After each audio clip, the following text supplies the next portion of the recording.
Lesões na coluna. Pazuzu ataca Regan, mas protege as grávidas. Inspirou Cruising com o Al Pacino. E será que o Flanagan vai conseguir traumatizar mais gerações? Tudo isso e muito mais você vê aqui e agora no...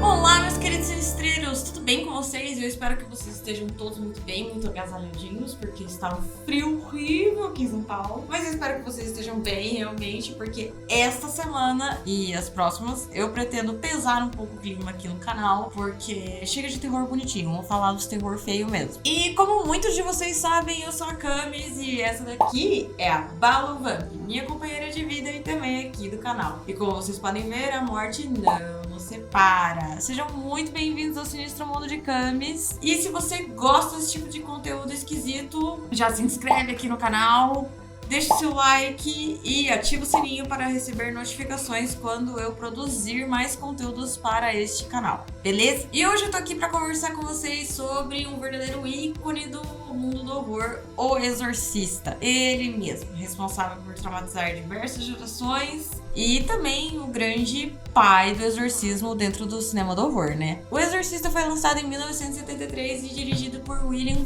Friedkin. E o filme é baseado no livro homônimo que foi publicado em 1971, escrito por William Peter Blatty. E olha, eu já adianto aqui pra vocês que vai ter conteúdo nas minhas redes sociais falando sobre o verdadeiro caso de exorcismo que inspirou o Blatty a escrever o livro sobre o exorcista. Então já me segue lá nas minhas redes sociais pra não perder nada sobre essa história completamente absurda. Bom, a história de Exorcista começa com um drama familiar, no qual uma atriz que é muito dedicada ao seu trabalho começa a perceber que a sua filha, a pequena Regan, está apresentando comportamentos um pouco estranhos. E infelizmente não é só uma fase adolescente. São coisas bizarras que acontecem ali dentro da casa deles, com sons inexplicáveis, palavras sem sentido e comportamentos bem violentos. Então essa mãe, em situação de desespero, procura ajuda médica, psicológica e também espiritual. E é aí que entra o padre Damien Keros, que além de padre, ele também é um psiquiatra. E depois de muito resistir, esse padre acaba concluindo que o que está acontecendo ali na casa dos McNeil vai muito além da compreensão humana.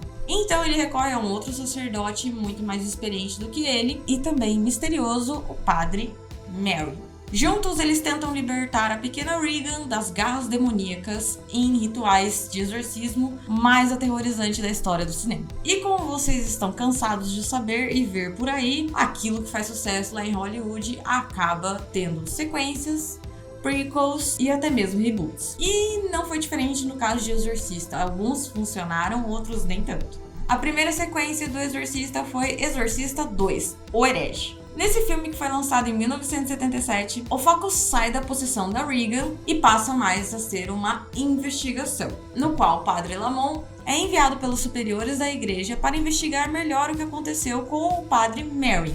E o padre Lamont acaba encontrando a Regan mais velha, agora sob os cuidados da doutora Tusk. E num rolê muito doido com hipnose, projeção psíquica e delírios visuais, eles acabam descobrindo que o demônio Pazuzu já tinha aparecido muito antes, em um dos rituais de exorcismo que o padre Mary havia feito lá na África. E então o padre decide ir até a África em busca de respostas. Parece confuso, meu querido sinistreiro. É porque é realmente muito confuso. Esse filme aqui tem o roteiro de William Goodhart. E o Friedkin e o Blatty, escritor do livro, decidiram ficar bem longe dessa sequência de Exorcista. E dá pra entender muito bem o porquê que eles decidiram ficar bem longe. Porque o Herege, infelizmente, é uma mistureba de ideias que são muito desconexas umas com as outras e acaba não fazendo muito sentido ali dentro do filme, mas mesmo assim é um filminho divertido, dá pra você passar um tempo e assistir. Ele tem uma atmosfera estranha, cenas bonitas, apesar da bagunça ali do roteiro. E é aquele tipo de filme mais ou menos que a gente até gosta de assistir, só pra ver o que eles fizeram com a franquia. E aí, em 1990, eu digo pra vocês que veio mais um filme de Exorcista, Exorcista 3. E esse sim voltou um pouquinho pros eixos, porque quem foi responsável pela produção e direção do filme, e também pelo roteiro, foi o Blatty, que é o escritor do livro que inspirou o Exorcista. E na real, O Exorcista 3 é a grande verdadeira sequência do filme O Exorcista, porque ele é baseado num romance chamado Legion, que já era uma sequência em si do livro que o Friedkin se baseou para produzir o filme O Exorcista. Nesse filme aqui a gente acompanha o Tenente Kinderman, que veio lá do primeiro filme do Exorcista, e ele agora está investigando uma série de assassinatos brutais. E aos poucos tudo acaba levando ele até um hospital psiquiátrico, onde ele descobre um paciente que perdeu a memória, mas que se parece muito com o padre Merrin. E ao mesmo tempo, esse cara que perdeu a memória tem um jeito de falar muito semelhante com um assassino em série que já deveria ter morrido há um certo tempo. A história tensa tem diálogos afiados e um clima de suspense que é maravilhoso. Porém, como o Exorcista primeiro deu muito certo, com aquelas cenas de possessão e exorcismo, etc., o estúdio resolveu que esse filme aqui precisava de uma cena de possessão icônica, igual como o Exorcista. Então, o que eles decidiram fazer? Enfiar uma cena de exorcismo ali dentro do filme, mesmo que não tivesse. Então, o próprio Blair teve que escrever um roteiro novo, colocando uma cena de exorcismo ali. Ficou meio jogada, mas mesmo assim o filme é legal.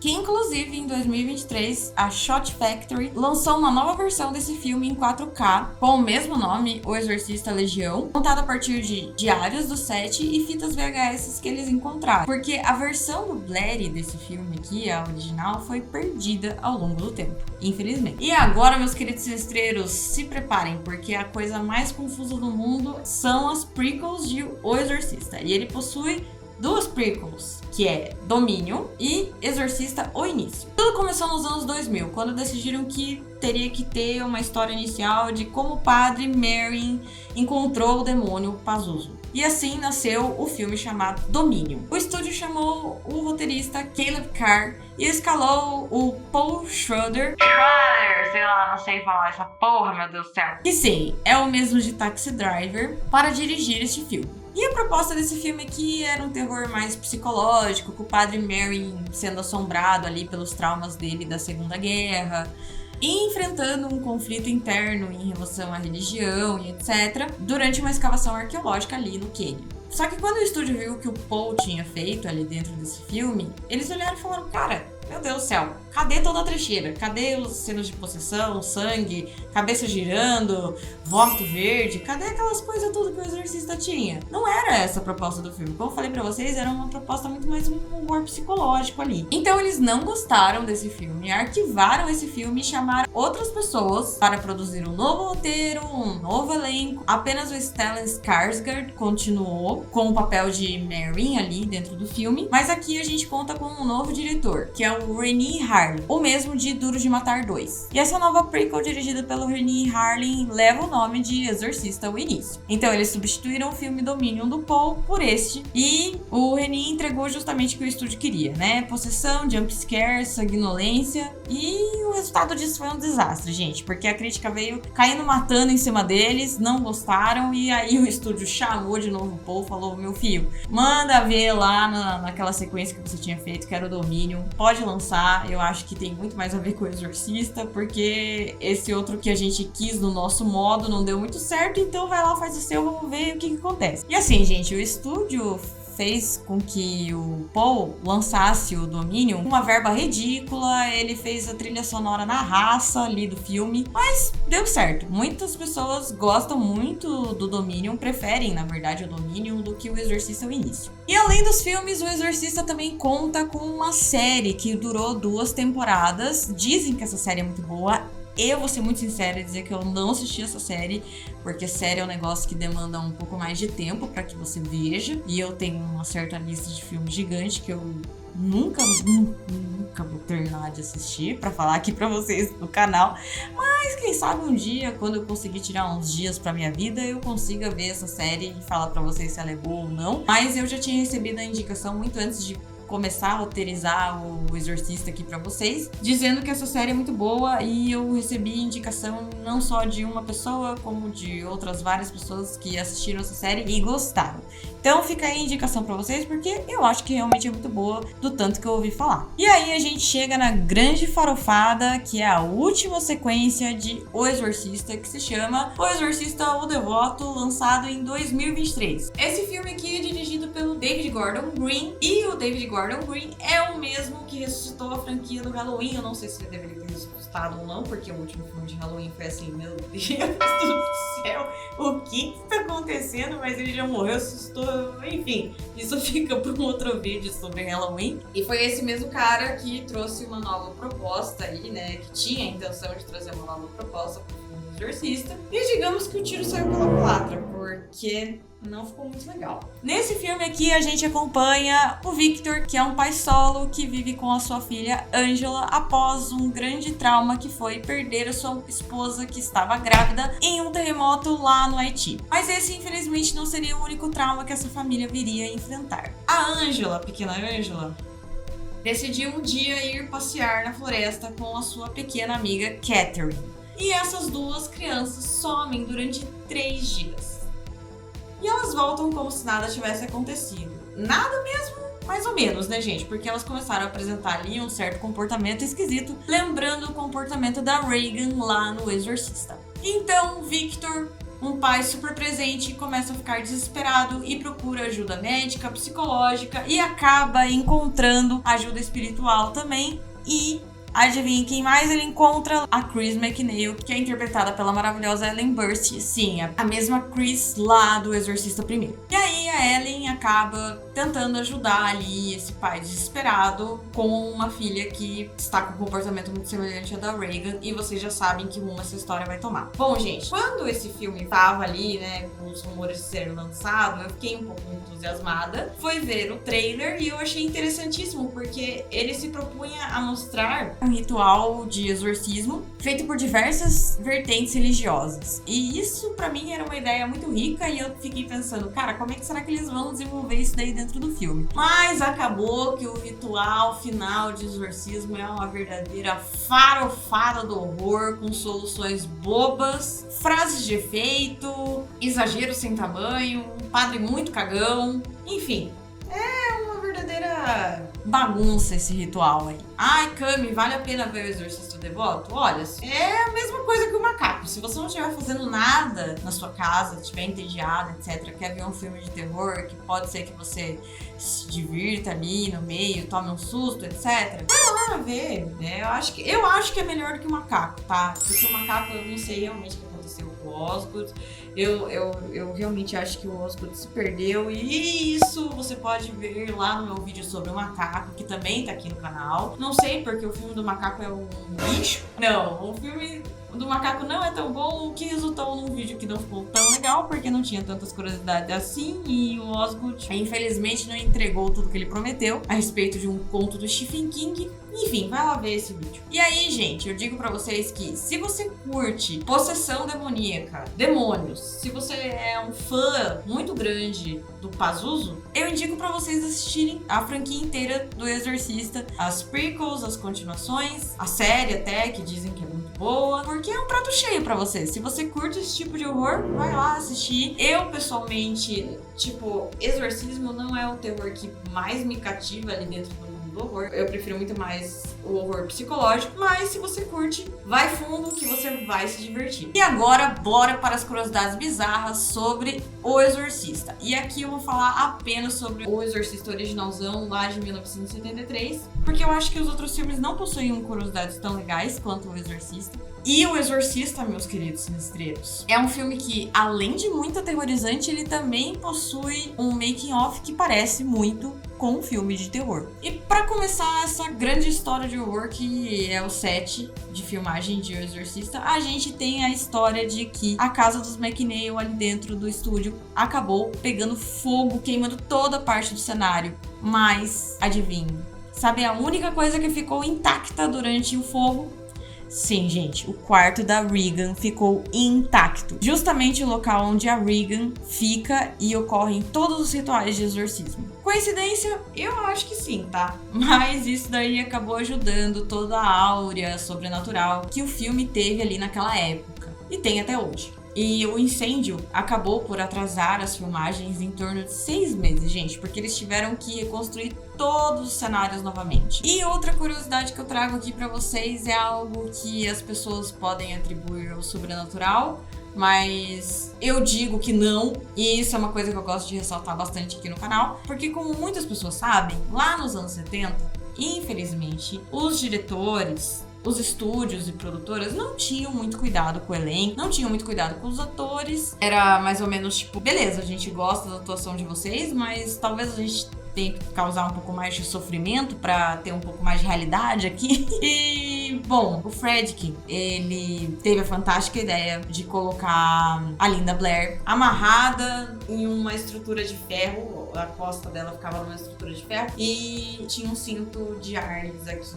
nela, preso. E ela, durante a cena em que ela fica se debatendo na cama, sabe? O corpo dela se soltou um pouco do cinto, afrouxou o cinto ali com o movimento. E a coluna dela começou a bater muito forte naquela estrutura de ferro que tinha atrás dela, o que levou a atriz a fraturar a lombar.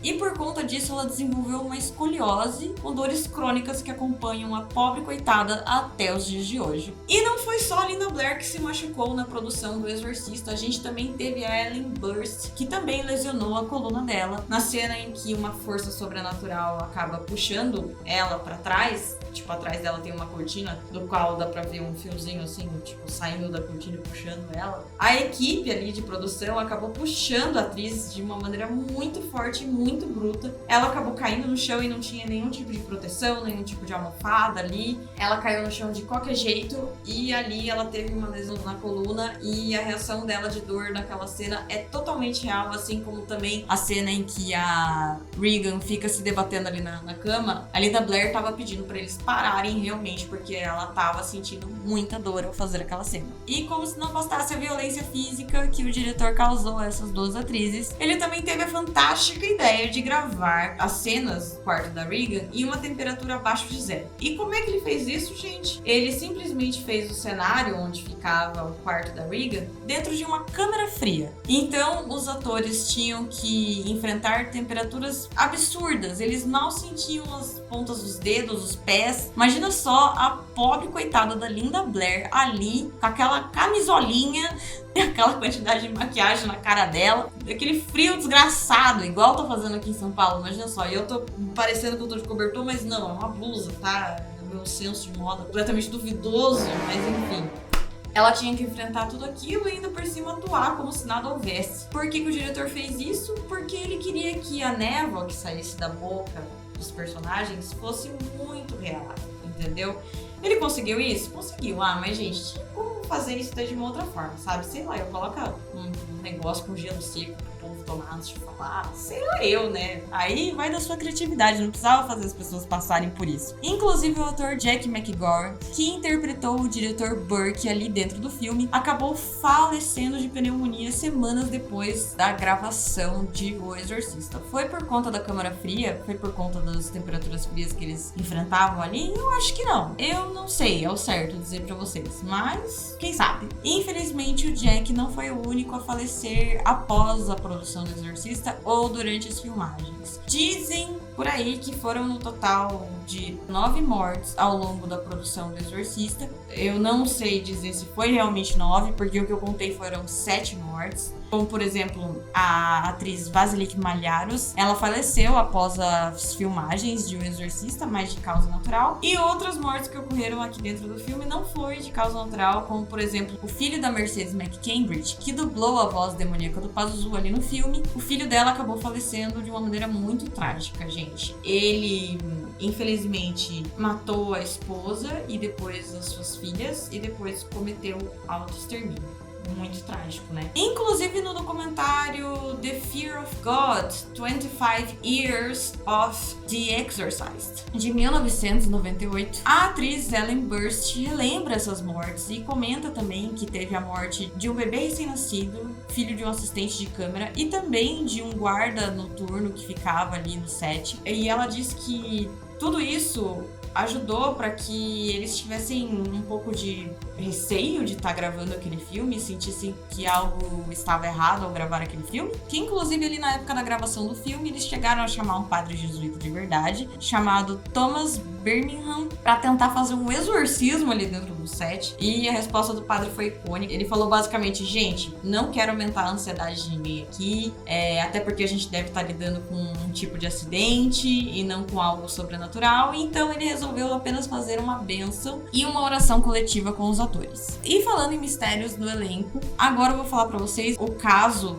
dentro do filme O Exorcista, que eu acho mais bizarro dentre todas as curiosidades que eu tô falando pra vocês aqui. Porque o Paul Bettison, que era um ator que interpretou um técnico de raio-x ali dentro do filme, infelizmente se envolveu em algo nada legal. Ele foi condenado por um crime de homicídio. E esse foi o que ele foi condenado, porque na época ali a polícia chegou a achar que ele estava envolvido em outros 6 homicídios, o que fazia a polícia pensar que ele era um serial killer, mas eles não conseguiram comprovar isso ao certo, então ele acabou sendo condenado por apenas um dos homicídios. E essa história do Paul Bettison ser um possível serial killer acabou inspirando o filme Cruising, que é com o Al Pacino, que se trata da história de investigação sobre um serial killer ali na subcultura de Nova York. Ou seja, o horror que aconteceu dentro do set de filmagem de Exorcista acabou gerando um outro horror nas telonas. Gente, e a voz marcante do Demônio Pazuzu? Como eu falei pra vocês, ela não foi feita pela Linda Blair, ela foi dublada pela Mercedes McCambridge, que infelizmente eu contei um pouco antes pra vocês aqui que havia perdido seu filho. E ela na época chegou a processar a Warner, porque de início, quando lançou o Exorcista,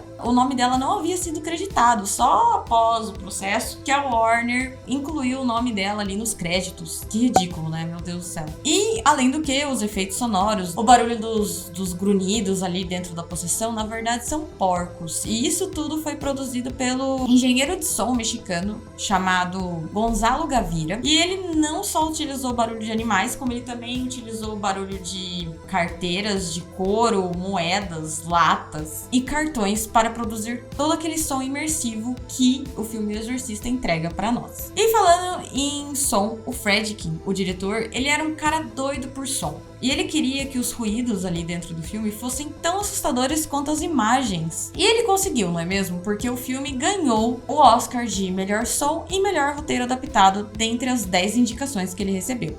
Inclusive, dizem por aí que o Friedkin chegou a utilizar ressonância infrassônica. Mas o que raios é a ressonância infrassônica? A ressonância infrassônica é um efeito sonoro abaixo do limite auditivo humano, que acaba causando desconforto, como náusea, sensação de tontura, etc. Dizem, né, como eu falei pra vocês, dizem que ele acabou colocando esses efeitos sonoros ali dentro dos rituais de exorcismo no filme.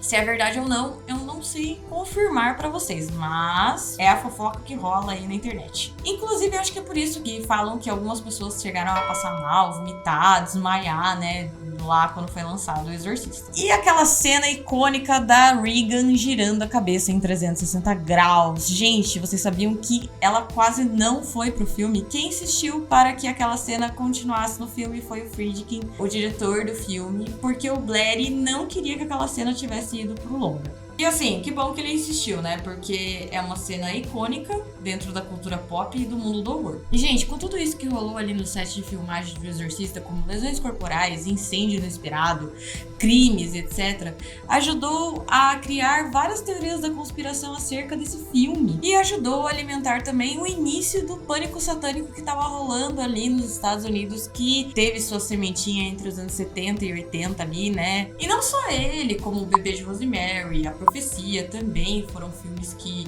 tiveram ali naquela época e também começaram a plantar essa sementinha de terror na população em geral, né? Mas a real é que muitas coisas que aconteceram ali no set de gravação de Exorcista foi por falta de cuidado com o set de gravação. Com certeza não tomavam o maior cuidado do mundo, como é feito hoje em dia. Abuso de autoridade por parte do diretor. Só um crime mesmo que aconteceu por parte de um dos atores coadjuvantes ali, né? Que foi o técnico de raio-x da Regan. E acabou sendo uma coisa muito inesperada e eu acho que não dá pra atribuir como um acidente. O cara era realmente um assassino, né? E isso é realmente muito bizarro. Mas, tirando isso, são todas coisas que dá muito bem pra você explicar e dizer o porquê, sem ter essa visão sobre o sobrenatural ali dentro do filme. E, gente, o impacto do filme O Exorcista foi extremamente enorme. E ali na década de 1970, O Exorcista ajudou a alimentar uma população que estava sedenta e um pouco obcecada por coisas ocultas. Como, por exemplo, a gente tinha tabuleiro Ouija sendo vendido, bandas como Black Sabbath, Iron Maiden estavam no seu auge, com símbolos demoníacos e música sobre o tinhoso. E sem contar também que em 1980 sobrou até pro RPG ali, a galera que jogava RPG foi acusada de, tipo, tá ficando louca por conta do jogo. Que loucura, né? Meu Deus do céu. E no Reino Unido o filme chegou a ser banido, fazendo com que muitas pessoas pagassem uma van, alguma coisa, e fizessem uma excursão até uma outra cidade do qual o filme estivesse passando para poder assistir. E aqui no nosso Brasilzão, O Exorcista foi lançado em meio à ditadura. E ele só pôde ser liberado após um padre assistir o filme e decidir que não tinha nada muito profano ali, né? Acho que o padre não deve ter visto aquela cena do crucifixo em relação a Regan. Porque senão, né, meu Deus do céu, o que é profano pra ele. Mas que bom que ele decidiu que não era profano, porque assim a população pôde ver. Inclusive, aqui gerou um grande burburinho, fazendo com que adolescentes que não pudessem ver o filme corressem pra assistir o filme antes que a censura pegasse novamente o filme. Teve adolescente pisoteada, proibida de entrar na sala de cinema, mas ela tentou entrar e foi pisoteada. Gente desmaiando, empurra. Foi uma loucura total quando O Exorcista saiu nos cinemas aqui no Brasil. E não dá pra encerrar esse vídeo sem comentar da grande estrela que causou todo o desastre dentro desse filme, o Pazuzu. E apesar do filme tratar ele como uma identidade totalmente maligna, e ele hoje em dia ser tratado como sinônimo da capirotagem, na verdade, o Pazuzu é muito mais antigo e muito mais complexo do que apenas essa figura demoníaca que é conhecida pelo cinema. Dentro do filme, a gente acaba sabendo muito pouco sobre o Pazuzu, mas a verdade é que o Pazuzu, ele aterrorizava ou protegia as pessoas desde o primeiro milênio antes de Cristo, lá nas regiões da Assíria e da Babilônia. Ele era associado ao vento sudoeste, que acabava por trazer pragas, doenças, secas, enfim, aquele caos todo. Mas aqui vai o plot twist pra vocês, gente. O Pazuzu, ele também era utilizado para proteger as pessoas de outros demônios. Quem viu meu vídeo sobre Nosferatu sabe muito bem que as religiões pagãs antigas e também os ocultistas acabam utilizando forças demoníacas para equilibrar e até mesmo proteger você de algo maior, ou equilibrar um ritual que você esteja fazendo. E se você ainda não viu meu vídeo sobre o Nosferatu, vai lá ver, porque esse vídeo tá muito legal. Na minha opinião, é o melhor vídeo do canal até agora. Eu recomendo muito que você veja, porque eu juro, tá muito, muito da hora mesmo. Na iconografia antiga, o Pazuzu tinha o corpo meio humanoide. A cabeça dele era retangular, com dentes enormes, sempre era retratado com a sua língua de fora e chifres de bode, com asas nas costas e um rabo de escorpião. E dependendo da versão ali, ele poderia ter a cabeça de um leão ou de um cão e garras de ave. E, gente, em algumas versões ele também era retratado com o seu órgão genital como uma serpente. Ou seja, ele era uma mistureba de vários animais, né? A figura do que era amedrontador para o ser humano em si. Para o ser humano em si daquela época, né? E bom, as estátuas e os amuletos do Pazuzu eram utilizadas para proteger mulheres grávidas. Mas proteger elas do quê? O Pazuzu protegia essas mulheres de um outro ser maligno demoníaco chamado Lamashtu, que era uma entidade acusada de assassinar bebês e recém-nascidos. Sendo assim, na antiguidade as pessoas preferiam usar um demônio para se proteger de outro. E essa relação ambígua que o Pazuzu tinha, tipo de proteção e ao mesmo tempo ser uma entidade demoníaca, na época, era por conta de como ele era invocado dentro dos rituais. Os assírios e os babilônicos acreditavam que ao carregar a imagem e fazer orações à imagem de Pazuzu, podia ajudar a conter os ventos destrutivos ou até mesmo direcioná-los para algo mais positivo para aquela sociedade. Inclusive a palavra demônio naquela época não tinha essa conotação maligna que tem hoje em dia. Isso veio depois com o cristianismo, porque o cristianismo acabou dando uma roupagem mais maniqueísta e maligna para essas entidades. Na cultura da época, os demônios eram tidos como espíritos. Afinal, demônio vem do grego daimon. E esses daimons, eles poderiam ser bons ou ruins, ou até mesmo simplesmente complexos, como nós seres humanos somos. Esses espíritos eram tidos como intermediários entre os humanos e deuses, e que podiam ser invocados tanto para proteger quanto para punir. Na minha visão, gente, eu acredito que antigamente as pessoas tinham uma visão de entidades e seres muito mais aproximada do que a visão de um ser humano mesmo, né? Algo mais complexo que não é 100% bom e nem 100% ruim, né? Como a visão maniqueísta que a gente teve após o cristianismo tomar aí grande parte das religiões pagãs. E no caso do Pazuzu, ele não era um vilão em si. Como eu disse pra vocês, ele poderia proteger mulheres grávidas, ajudar a levar os ventos destrutivos para outros locais, etc. É só mesmo com a visão do exorcista que ele acabou sendo conhecido aí pela população em geral como uma entidade maligna e que faz muito mal. Porque se for pegar realmente, tipo, a variedade de demônios que existem ali, tanto na chave menor de Salomão, etc., acho que o Pazuzu é um dos mais tranquilinhos, assim, sabe? Mas como tudo no horror, isso fala muito mais sobre a gente e os nossos próprios medos do que sobre o próprio Pazuzu em si, né? E agora, fechando esse vídeo com uma ótima notícia para os fãs de Exorcista. Depois da péssima recepção que teve o Exorcista O Devoto, que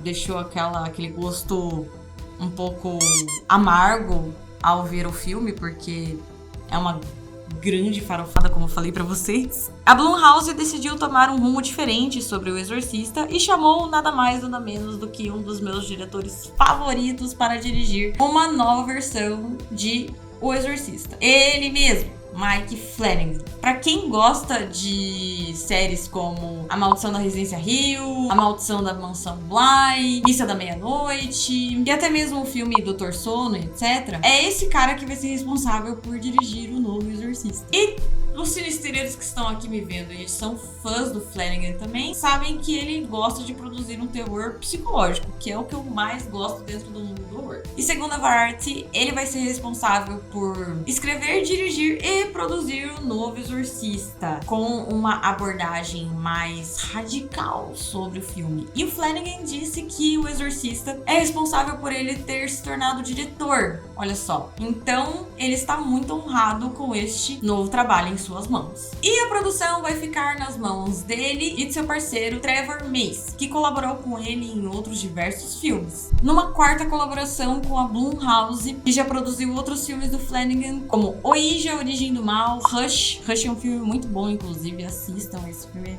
Chique demais. E Óculos. E eu digo pra vocês que esse lançamento está previsto para março de 2026, lá na Gringolândia. Quando vai estrear aqui no Brasil, eu ainda não sei dizer pra vocês, mas eu estou tão ansiosa que eu não vejo a hora de chegar. E se for em março, que maravilha, porque eu vou ser presenteada com um filmão destes. E a pergunta que fica é, será que o Flanagan vai conseguir traumatizar mais uma nova geração? Assim como o Exorcista traumatizou a minha e outras tantas por aí. Eu mesmo, quando eu era pititica e o filme passava em canais abertos, tipo SBT, etc., eu me borrava toda de medo de assistir o Exorcista sozinha. Teve uma certa vez que eu era piquititica e aí eu assistia a cena em que ela desce a escada, né, ali no filme, e eu fiquei tipo, mano do céu, o que eu vi? Não deveria ter visto, estou completamente traumatizada, meu Deus do céu. Mas eu fui assistir o Exorcista só quando eu era mais velha e eu gostei bastante do filme, apesar de achar um pouco abusivo a postura do diretor diante dos atores. Mas o resultado é ótimo, é inegável que o resultado é muito bom. E pra mim, o Exorcista é nota 10, é um filme impactante demais, marca realmente diversas gerações. E por mais que hoje em dia você veja ele e você olhe e fale, cara, não é, tipo assim, os efeitos do filme não são tão bons, etc. Pra mim isso só deixa tudo mais charmoso, porque eu adoro efeitos práticos. E além do que, eu duvido você achar uma maquiagem de possuído melhor do que da Reagan. Pra mim, o que chega ali quase nos pés, e tem uma grande referência na Reagan, é a Jane, de A Morte do Demônio, de 2023, que é um filme muito bom também. Eu adoro a maquiagem dela e pra mim é muito claro que tem uma grande inspiração de O Exorcista ali na maquiagem dela. O Exorcista é icônico, atemporal e assustador na medida certa pra mim. Fora que ele possui várias referências dentro da cultura pop. E seu impacto vai muito além das telas dos cinemas. Ele marcou e continua impactando obras até hoje em dia. Bem, meu querido sinistreiro, você já sabia de todas essas coisas que eu acabei de te contar sobre O Exorcista aqui? Eu acho ele um filme excelente, incrível, icônico. E ele merecia realmente um completão aqui dentro do canal, então eu tinha que falar das outras sequências, prequels, etc. E tentei colocar tudo que eu achei sobre curiosidades do Exorcista aqui dentro desse vídeo. Mas me diz, você já sabia disso ou não? Me conta aqui nos comentários, vamos conversar, eu adoro ler e responder vocês aqui dentro do canal. E, por favor, se você ficou nesse vídeo e gostou do meu canal, não esquece de se inscrever, deixar o like e ativar o sininho pra ficar por dentro de mais vídeos sobre o mundo do horror. Inclusive, me segue lá nas minhas redes sociais, porque essa semana eu ainda vou publicar um vídeo curto de curiosidades bizarras sobre o caso real que inspirou o livro no qual O Exorcista foi baseado, que é o livro do Blair de 1971, beleza? Então fica ligado porque tem mais coisas sinistras vindo por aí. Eu te vejo no próximo vídeo aqui dentro do canal. Muito obrigada por ver.